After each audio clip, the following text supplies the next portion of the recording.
Plot twist, your life is not over at age 30. So why do we feel like we need to have everything figured out by then? Both women and men face a lot of pressure from society and from our families, as well as comparing ourselves to our peers when it comes to the trajectory of our lives and these milestones. I turned 26 this past year. This is definitely the year that I have thought about 30 the most. It's, in my point of view, if that makes sense. It's in my peripheral, it's on my radar. In your early 20s, at least for me, and I know a lot of people, 30 just seems like so far away, it seems so old. But once you hit 25 and everything up until 30, it just becomes more and more prevalent, and you have more friends that are turning 30, more friends that are settling down, getting married, progressing in their careers, maybe moving to different cities. Life starts to feel a lot more real because a lot of people are making these really big life-defining or life-changing decisions. I think especially because of women's biological clocks, we do face a lot of pressure to settle down by a certain age. And once we do get into, our mid-20s and early 30s, you may start to face a lot of questions from your family, people you just maybe run into and need to make small talk with, like, oh, so do you have a boyfriend? Do you have a fiance? Are you married? Do you have any kids? When are you gonna have kids?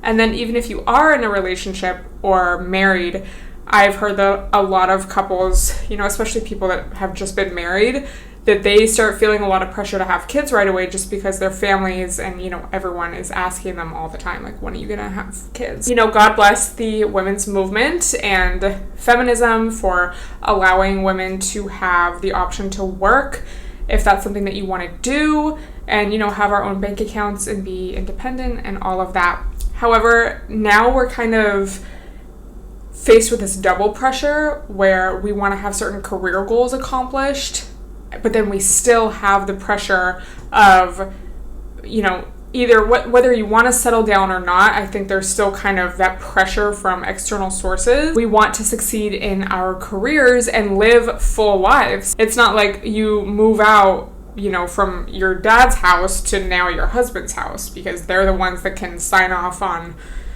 everything and anything. And therefore a lot of women are choosing to have children later on rather than freshly 18, 21. My grandma had 3 kids by the time she was 22, 23, and that's crazy to think about now that I'm older than that. And like, oh my God, I cannot imagine even having 1 kid at that point. That would have been so much and just would have completely changed my life in every way and my experiences. I think also because it really hasn't been that long since, the feminist movement, and obviously we have such a long ways to go, but just in terms of like women having their own credit cards and being able to sign their own leases and have their own bank accounts, it really hasn't been that long since that has occurred. And so there's still people from those older generations where that just wasn't the norm. And so I think that's something to keep in mind. If you have to go back home for the holidays maybe, and like Mima is pressuring you on why you don't have 8 children yet at the age of 25. It's like, well, they're just kind of from a different generation. Going off of that, I think also just because the average life expectancy of the average person is so much longer now than it used to be. 30 is not midlife typically. So again, it's kind of an example of that old way of thinking of like 30 is so old, like you need to be settling down. And then also just how fashion and style has changed, how technology has changed. Have you guys ever seen one of those pictures of like the Golden Girls versus J-Lo and how they're the same age? And it's like, if you actually look at like the Golden Girls, you can kind of tell they're not, like, their skin isn't like super old. It's just kind of their hair and their style that makes them appear older. Because yeah, even 50, and I'm not saying 50 is young. I think, you're a true adult at that time. I feel like growing up, we used to think of a 50-year-old as what like an 80-year-old would actually be today. I don't know if that makes sense, but there's just so much more information out there. There's so much, again, more technology, makeup techniques. It's more acceptable for women to go to the gym, lift weights. We're able to do that. And when you think about it, society is a lot more free and open than it used to be. Again, obviously there's still a long way to go, but it's not like you turn 30 or 40 or 50 and you just automatically start looking like a golden girl. Like, no disrespect to them, of course, but just aesthetically speaking. So with all of this being said, a lot of these deadlines and ages that you need to accomplish certain things by are kind of outdated, and they're really not beneficial to us. I think they really honestly just cause us to have anxiety and feel bad about our lives. I do think if you want to have kids, that is something to just realistically think about. Even with that, it's like technology has advanced so much. Like Kourtney Kardashian just had a baby and she's in her 40s. It's like, that might not be for everyone. That should be a decision you make because you really want to, and not because you feel like pressure or like, what if I regret not having kids by that age? Because that is a really big commitment. But with that being said, it's like, we do have a biological clock. I think a really great example of waiting to have kids is Rihanna. Love Rihanna. I remember in middle school, like, she's just been, like, I've seen her whole journey, you know, and it's just so cool that she was such a successful, or is such a successful musician, and then is a businesswoman, and then decided to start her family. And my whole timeline has just been photos and videos of her and A$AP Rocky at this, you know, at the Montclair event, all different angles. Like, I've seen the same moment from like 5 different angles just because I think I keep liking the pics, so they just like keep showing up. Obviously, you never know what someone else is really going through or what their relationship is actually like or anything. But just generally speaking, I think she's a great example of someone who put themselves first and did what they wanted to do as far as career goals and just living life. And then, you know, not that she's settling down by any means, but, you know, starting a family and having kids, like, I just think that's so cool. They are just so chic. Like, I hope she is so happy because she deserves it. I love Rihanna. Oh my god. So with that being said, I think it's very important to have role models of different ages, and especially of women that are in different stages of life. Because if you are only following these like young 21, 22, maybe 23-year-old girls and influencers, and that's what you're constantly looking at and comparing yourself to, even if it's subconsciously, that's not really healthy. I'm not saying that in a way where, you know, you can never watch someone that's younger than you, or that someone that's younger than you doesn't have anything valuable to share or offer to you and your life and experience. Include some older women in there, you know? The great thing about social media is that we don't have to only be exposed to people that are 20 years old, you know? Just as far as mainstream media goes, and you know, when you hear about actresses talking about being too old for a role, our society just really glorifies youth, and like Leonardo DiCaprio not dating anyone over 25. It's great that we can choose what we expose ourselves to if we want. I really follow women of all ages, you know? I follow women who are past menopause, and they talk about that, and it's kind of like, okay, cool. Like,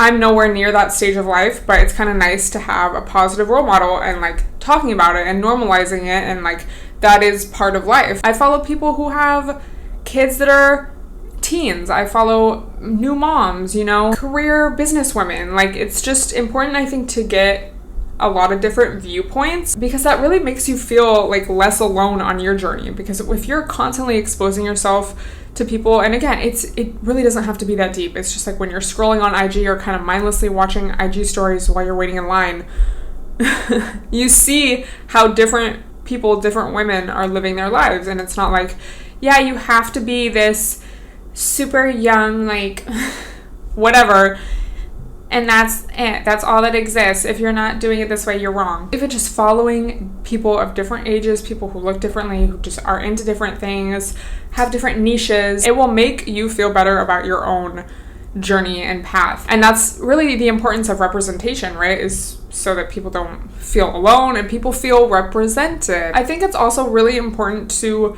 define success in your own terms, because a lot of people will do everything quote unquote right, as far as maybe they go to college, and then like if you're a woman and then you have your own job for a few years, and then you meet a guy, you get married, you have kids under the age of 30, And then it's kind of like, okay, now what? 50% of marriages end in divorce. Even that is not forever. Your kids grow up, things change, your relationship with your partner changes. And I think so many people, when they have that as their goal, I'm not saying that's a bad goal to have, obvs, but they don't really think about it past that point of like being freshly married with like a fresh baby or something, you know? It's like, oh, that's it, happily ever after. It's like, no, babe, like that kid is gonna be a teenager and you're not gonna like that kid. You and the kid are not gonna get along for a little bit, maybe, you know? Or your husband's gonna change, you're gonna change, maybe your husband doesn't, and things feel weird. Like, life is still going to be life, and things are always changing and nothing is forever. So it's important to be able to define success on your own terms. Even if you do decide to go a very traditional route, if you're living in a way where you're aligning yourself and your actions with what you feel to be right, if you're standing on business, that's just going to make you a better partner, a better parent, and a better example for those around you. I think this also takes a lot of unlearning and quieting of those voices in your head that are maybe of like your parents or teachers at school from back in the day. Maybe you feel a lot of shame of not conforming to what other people's expectations of you are. So that's just something to unpack, but know that it can be done. And the more you make decisions that are for your own best interest, the more self-trust you will build and confidence you will have in yourself, and you'll just feel better and better, you know, about defining success on your own terms and living into that. And those voices will get quieter. Maybe one day they'll just stop completely, and you'll feel good about your decisions and your life. Because I think it's really when we get caught up in things that aren't real, you know, and like comparing ourselves to others, it's like we physically, that literally just doesn't make sense. Obviously we all do it, but it doesn't really have a solid foundation, you know? It's like we're two different people, we grew up differently. Even like a sibling, it's like we're still two different people. Like our brains are different. We're not gonna have the exact same life, so we can't compare one to the other. You know, anxiety about like, what if I don't accomplish this? What if I never find anyone? What if this? What if that? It's like, that's not real because it's just in your head. It's anxiety. It's like, what if?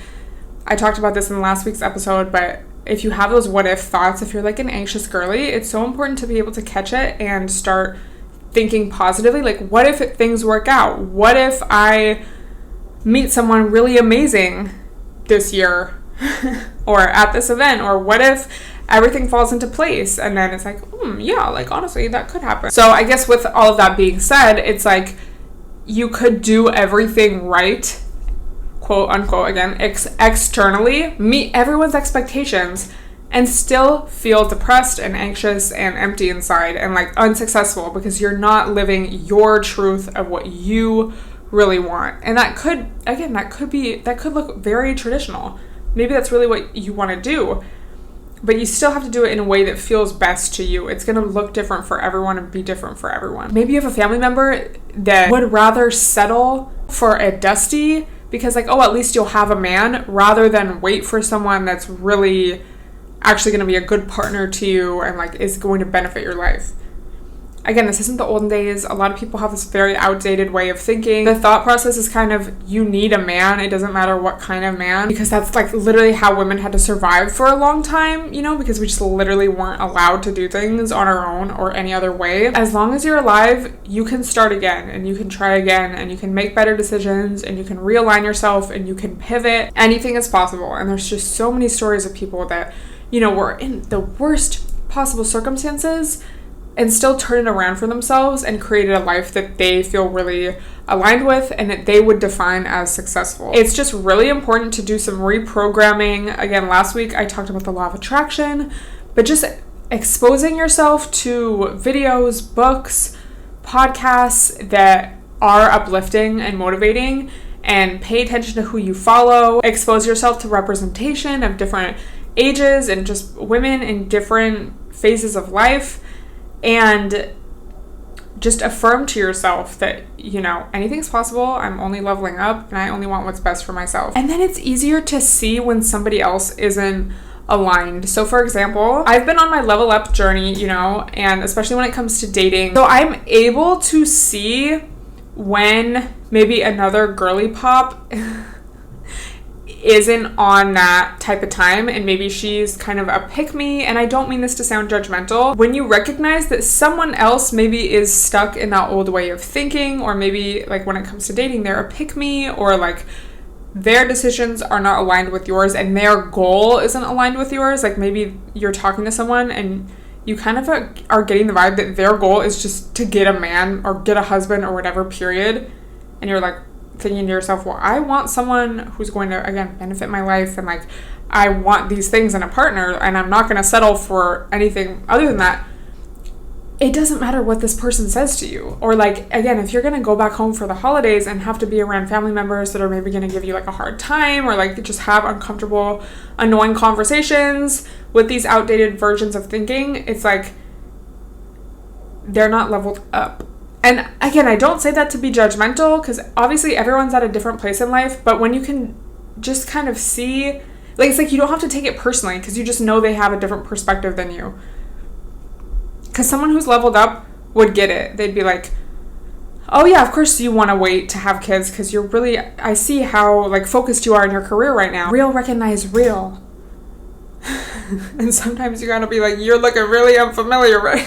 When you talk to anyone about turning 30, or, you know, 30s versus 20s, majority of people, and I've seen 100%, I'm gonna say not that, because I'm sure there's examples out there where someone's 30s were bad, but everything I've seen and heard from people about turning 30 and just entering that decade is that life only gets better. And I was actually Googling for this episode, like, things to do before you turn 30. And so many things were basically just about diet and fitness and, like, your health and taking care of yourself, and how so many people wish that they had started earlier. So if you're on this page, I'm sure you're a wellness girly to some degree. So it says we are already ahead, okay? Again, it's never too late, but especially if you are, like, in your 20s, it's so important to have that really good foundation of health. Health is wealth, and as you get older, you know, your metabolism slows down, you're more susceptible to things. It's really important to keep your mobility. Just a little moment of appreciation, you know, for our bodies right now. God bless. So it was kind of interesting that that was the main thing that everyone was saying, like in these forums and just like in different articles, like make sure you're working out, eating right. Like, I wish I had started earlier before I turned 30. Like in my 30s, I really started to feel it. Or like, I'm so glad I started now, because now I'm in my 40s and I have such a good foundation of like health, and I'm doing so much better than like some of my friends.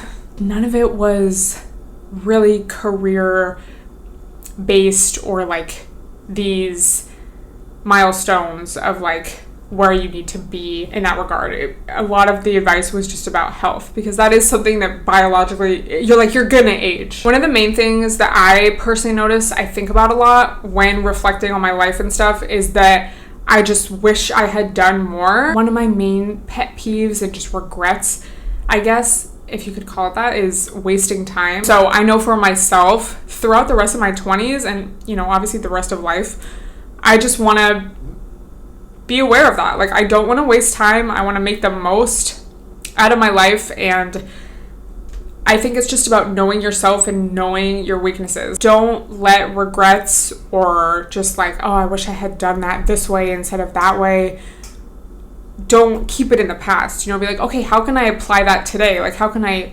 learn from that? What's the lesson learned? And let me apply it moving forward. Being mindful, that's like the word of the month, is mindfulness, and catching yourself, you know, when you're just going into subconscious habits and patterns and like, well, I've always done it this way. It's like sometimes that little risk, that leap of faith is what you need to completely transform your life. So I did ask you guys what you thought about all of this, turning 30, getting older, everything like that, on Instagram. So I'm gonna read some of them. This girl says, growing up is realizing that if you have kids in your 20s, you'd probably also be the mom to your man. That's so true, y'all. You gotta think about it. That's very common, especially if you are on this page.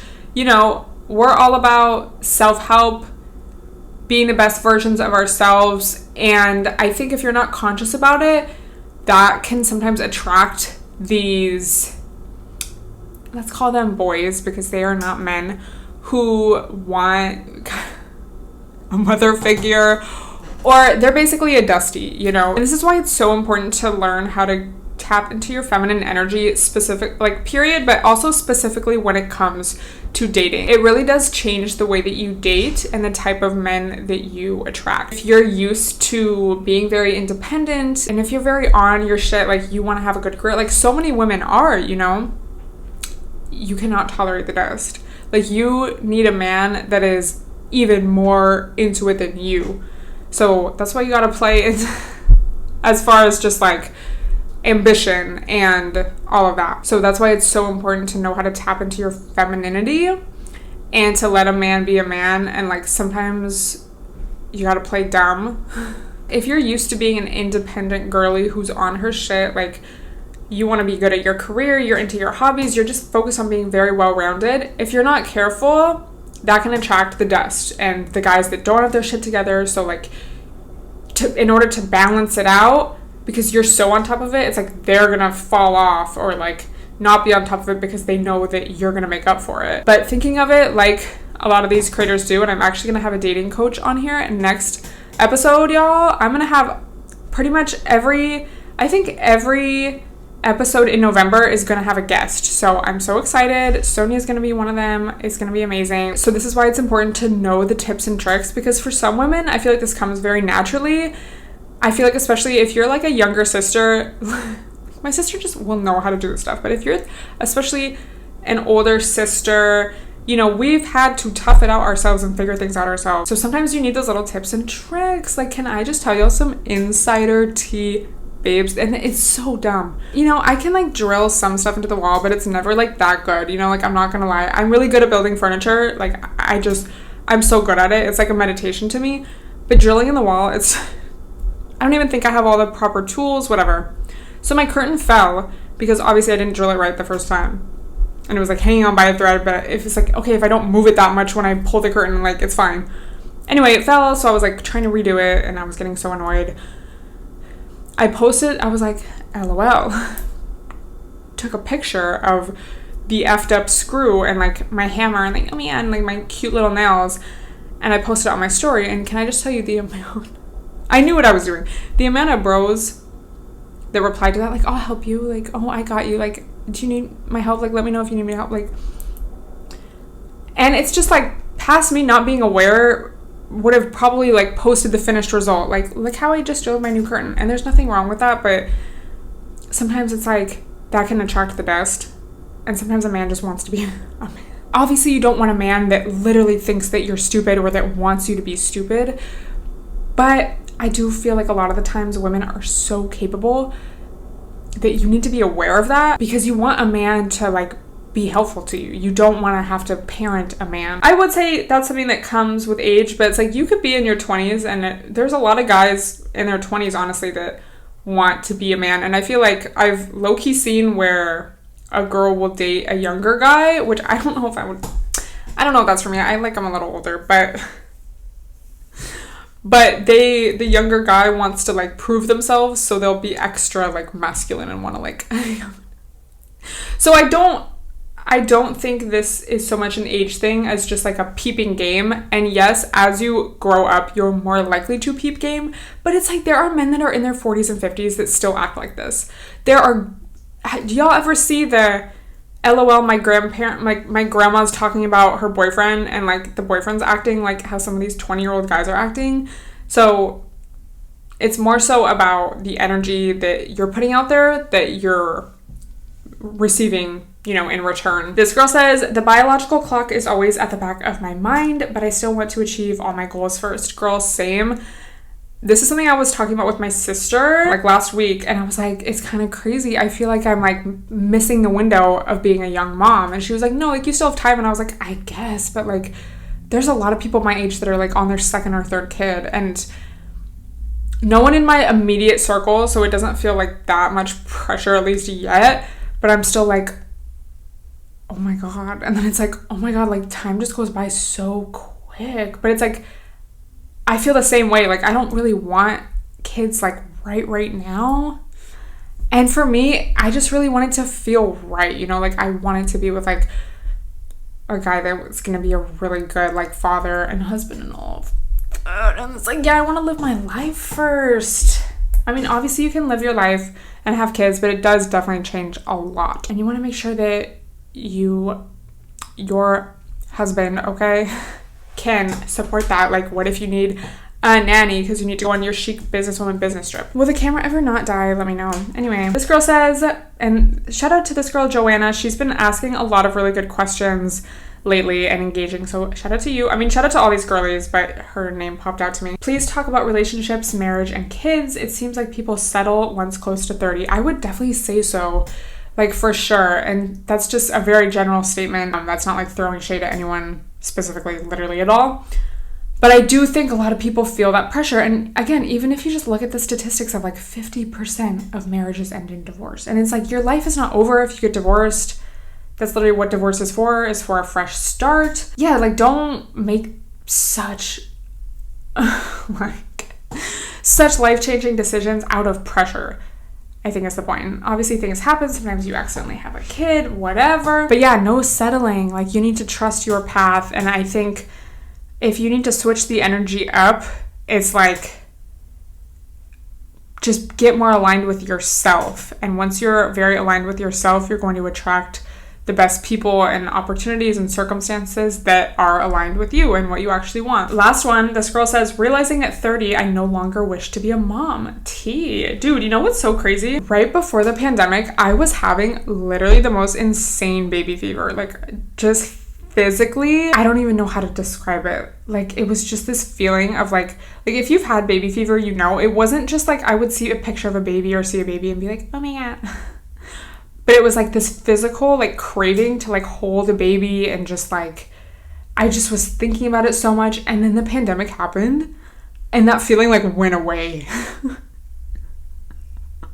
And it wasn't even conscious. Like, it was so interesting. Yeah, that's interesting. I would say just, you know, do what feels right for you. TBH. No one says you have to have kids. And if they do say you have to do that, they're kind of odd and they're projecting. TBH. We have the rest of our lives to look forward to, whether you are in your early 20s, mid 20s, about to turn 30, 30 plus, 40 plus. If we're still alive, we still have life to enjoy. And I think a lot of it comes down to trusting our intuition, being mindful, being present, and making decisions that are aligned with our best selves and our ultimate vision and what feels right, rather than external pressure and what we feel like we should be doing, and fear and anxiety and all of these things. Because there's really not a timeline for true happiness and what you can define success as. Again, so many people do everything they're told to do and still end up very unhappy. Like, look at the whole self-help industry. Why do you think it exists? If anyone listening to this is 30 plus, I would love to hear your wisdom and your experience from turning 30, and were you scared and how has it been? If you are not 30 yet, I would love to hear, you know, what are you going through mentally? How do you feel about life and pressure? And like, are you scared to turn 30? Thank you so much for listening. And don't forget that I guess we have one more episode on the 31st, but yeah, all the rest of the episodes for the next month are going to feature guests. So comment below also maybe someone you would love to see on the Stella podcast. Thank you so much for listening, and I will talk to you guys next week.